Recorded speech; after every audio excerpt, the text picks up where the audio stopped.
This video is made possible by NordVPN. If you're buying things online and using a public Wi-Fi spot, think coffee shops, airports, etc., you really must be using a VPN, and that's where NordVPN comes in. I know it's tempting not to bother and just hope for the best, but really, those stories you read online about people having their data stolen, they really do happen, and you don't want to make it easy for that to be you. Whenever I'm browsing on public Wi-Fi, I just keep NordVPN running in the background, so I don't have to worry about anyone stealing my data. But it's not all about security. You can also use it to change the country you appear to be in, so you can get content that might normally only be available in specific geographic locations. NordVPN is super fast, so watching a video is a breeze. There's no lag whatsoever. If you've used VPNs in the past and thought they were slow, no more with Nord. Also, they don't keep any logs, unlike companies based in the EU or the US. NordVPN is based in Panama, so they don't have to keep any logs at all, which is great for your privacy. Indeed, they're the only VPN to get a perfect score from PCMag. So start protecting your internet experience today. Go to nordvpn.com/VisualPolitik, use the code VisualPolitik, and you'll get 70% off a 3-year plan and an extra month for free. Protect yourself online today, and let's get into the video.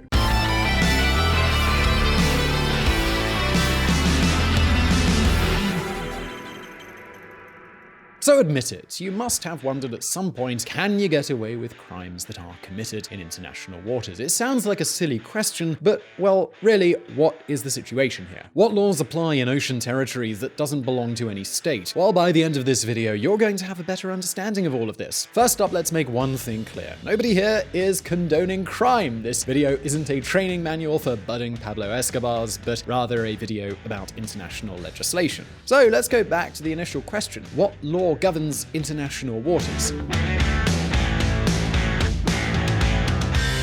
The simplest answer to that question would be, well, when you're in international waters, you're under the jurisdiction of the country whose flag your ship is sailing. If you're on a boat with a Spanish flag, well, Spanish law applies. The passengers could have a same-sex wedding, they could drink some beers on deck. But if you're on a Saudi ship, you can forget about alcohol, homosexuality, and even bolognese sauce. All of that is forbidden.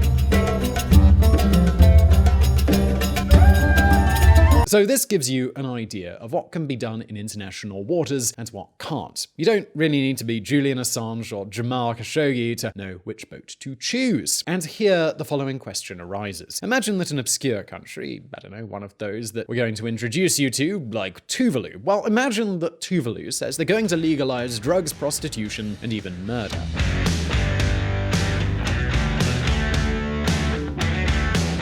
Then imagine you tell your mother-in-law, pack your bags, we're going to Tuvalu. Well, call me crazy, but some people would be rather suspicious of that. The poor woman might think, he doesn't even come to me on Sundays. Why is he inviting me all the way to the Pacific? So that strategy is probably not going to work. So if instead you say, mother-in-law, join me on a cruise in the Mediterranean, you both hop on a ship with a Tuvalu flag, well, you're well on your way. Then all you have to do is wait until you're 24 miles off the coast and you enter international waters and, well, problem solved.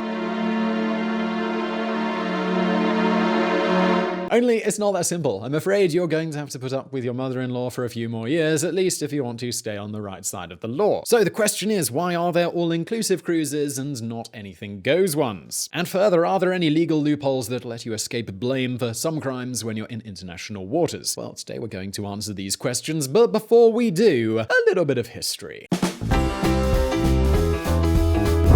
Times of Prohibition. This year, 2020, marks a century since the dry law was approved. That is when the United States Congress banned alcohol. A lot of people thought it was a great idea. People stopped getting drunk, everyone started taking care of their health, and the United States became a paradise full of healthy people. Right? Well, actually, the 1920s in the United States were the golden age of organized crime, gangsters, and Al Capone. In other words, the dry law was such a social failure that years later they had to repeal it. I know what you might be thinking right now, wasn't this a video about international waters? Why are we talking about the United States and prohibition suddenly? Well, there is a bit of method to my madness. And this is because the United States dry law is connected with the law of the sea. Let's go back to the Roaring '20s. Yes, prohibition was a source of many problems throughout the US, but it also quickly became a catalyst for change. Then one bright spark thought, well, hang on, prohibition only affects us because we're US citizens, so let's be something else and the law won't affect us. And as you can imagine, it didn't take long for that idea to catch on. In 1922, 2 US ships registered to sail under the Panamanian flag and thus were able to serve alcoholic beverages to their passengers despite the dry law. It was the beginning of many such flags of convenience.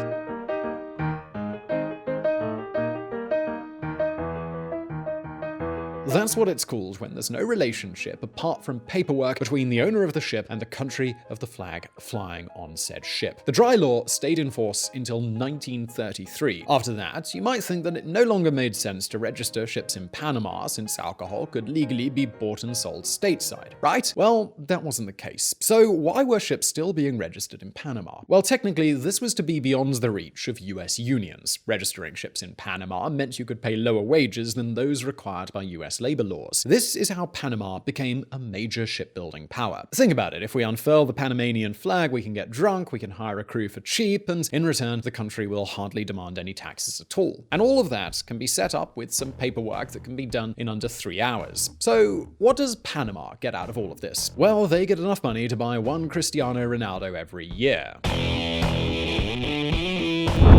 Panama earns $150 million for ship flagging. Other countries saw this business opportunity and set up similar offshore business registrations. There's the case of Liberia, which we've talked about previously on this channel. These days, as you can imagine, flags of convenience have nothing to do with alcohol or neutrality. It's more a matter of cutting costs and boosting competitiveness. There are a host of countries that facilitate the flagging of ships, as well as lightening the fiscal, labor, and maintenance requirements of doing business. They go to great lengths to reduce the boat owners' expenses and taxes. And it means that those countries can obtain an income that they wouldn't otherwise generate.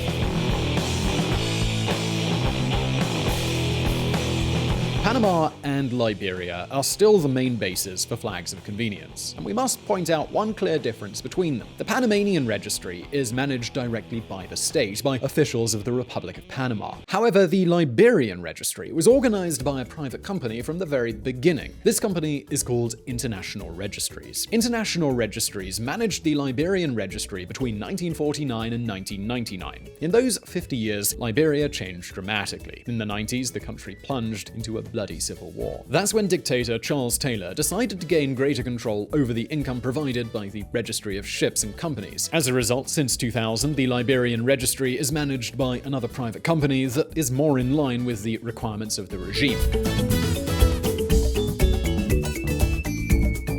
And I know what you're probably thinking right now. International registries went broke when the Liberian dictator intervened. Well, actually, you're wrong. So, well, what did the company do? Simple. They found another country's ship registry to manage. And so with that, the Marshall Islands became the third most powerful issuer of flags of convenience. These three countries, which don't exactly stand out because of their economic power, now register 40% of all new merchant ships in the world. So what about international boats? You'll find them flying flags from all different countries. So, well, what's going on here? Imagine that you live in Spain and you buy yourself a little boat. Well, apparently it's much easier and you pay fewer taxes if you register the boat in the Netherlands. In the end, it really stands to reason as people decide with their wallets. Marbellas Puerto Banús is now the most expensive port in Europe after a huge 20% increase in mooring costs. But, well, these things are to be expected, aren't they? Supply and demand, after all. But I'm sure some of you are still wondering about another matter. Why aren't there any ships where anything goes? Well, let's take a look at that right now. Floating anarchy. The truth is that it is a question that humanity has been asking for centuries. Can crime be made legal? And as there's no lawyer in the room, I'll have to give you the answer. And the answer is absolutely not. A crime can go unpunished, but it cannot be made legal. Here we have to delve into the so-called origins of law. Basically, it could be said that the law emanates from a range of sources, and among them, we find natural law. Let's say that natural law comprises human rights that don't need to be stated. The right to life, liberty, property, or equality before the law. Rights that relate to people simply existing as human beings and that would be untouchable by any state's legislation. Therefore, legalizing murder would not only generate an ethical conflict, it would go against those basic and completely incontrovertible rights. But let's talk about another type of crime. For example, drug trafficking. The Netherlands is well known for its leniency with drugs. However, they only allow the sale of limited quantities of less harmful drugs in coffee shops. So let's imagine that they expanded their legislation to allow the sale of hard drugs, and that in addition to coffee shops, they allowed them to be bought and sold on Dutch ships. Could that ship then reach the port of Hamburg and sell drugs? Well, obviously not, because when you're within a country's territorial waters, you're ruled by that country's legislation. A country's territorial waters are those located within 12 nautical miles of the coast. In the subsequent 12 nautical miles, the country still holds some power.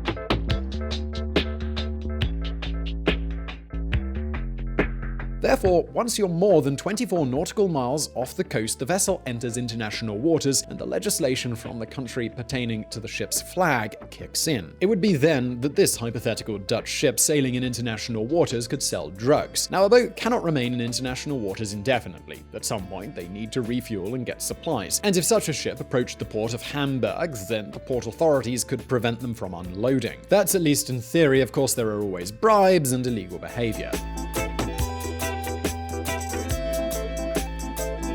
So far, I'm probably not telling you anything new. In large-scale drug trafficking, cargoes are transferred from large vessels, the so-called motherships, to other boats that may draw less attention, such as a fishing vessel or directly to glider boats. As you have surely seen in many films, the gliders go to the high seas to look for drugs. Thanks to the speed and maneuverability, these boats can outrun the Coast Guard and land their drugs.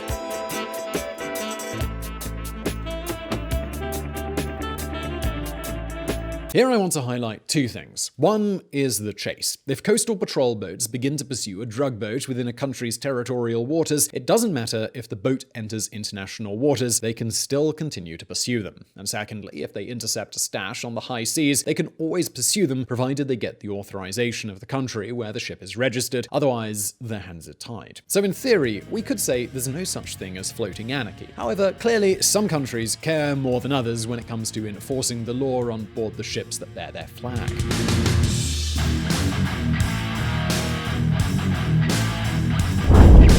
More than 17 tons of cocaine seized from Liberian-flagged container ship. This headline speaks of one of the largest drug hauls seized in the entire history of the United States. 17,000 kilos of cocaine, now that's a flag of convenience. It seems the fight against drug trafficking has this ongoing tug-of-war between the good and the bad, so we could even consider it a bit normal. Then there are the very serious news stories that nobody can understand. He's released after raping a minor on a cruise in international waters. Yes, in this case, we're facing one of the biggest legal loopholes I've ever seen. And let me fill you in on this situation because I don't pretend to understand why it exists. On a Mediterranean cruise, traveling between Mallorca and Valencia, an 18-year-old Italian boy raped a 17-year-old British girl in his cabin. The ship belongs to one of the world's leading cruise companies and sails under the Panamanian flag. Upon arrival at the port, the ship's captain fulfills his obligation by informing the local authorities. So, what does the Spanish judge do? As the rape was committed in international waters, the ship is Panamanian, the aggressor is Italian, and the victim is a British national, and neither of them lives in Spain, he washes his hands and the rapist returns to his country a free man. He claims he can't judge him. So you might be wondering, how did Panama respond? Well, they say they complied because the aggressor was brought to justice. If he was released by the Spanish judge, there's no case to answer. It's quite incredible, really. Months have passed since that incident, and so far it looks like nobody wants to fix these legal loopholes. Meanwhile, you can see that just as there are tax havens that attract capital from all over the world, there are also maritime havens. The problem is they can rapidly become hell on high water. But now, here are some questions for you. Do you think it's fair for ship owners to be able to flag their ships under any country in the world? Have you ever been in international waters? Well, you can leave your answer in the comments below. And as always, don't forget that we release new videos every week. So subscribe to this channel so you don't miss any of our videos. And if you like this video, please do give it a thumbs up, and I'll see you in the next one. If you want to learn more about politics and world affairs and hear some more of my lovely voice, come check out the Reconsider podcast, where we don't do the thinking for you. Find Reconsider at www.reconsidermedia.com or on Apple or Google Play or your favorite podcatcher.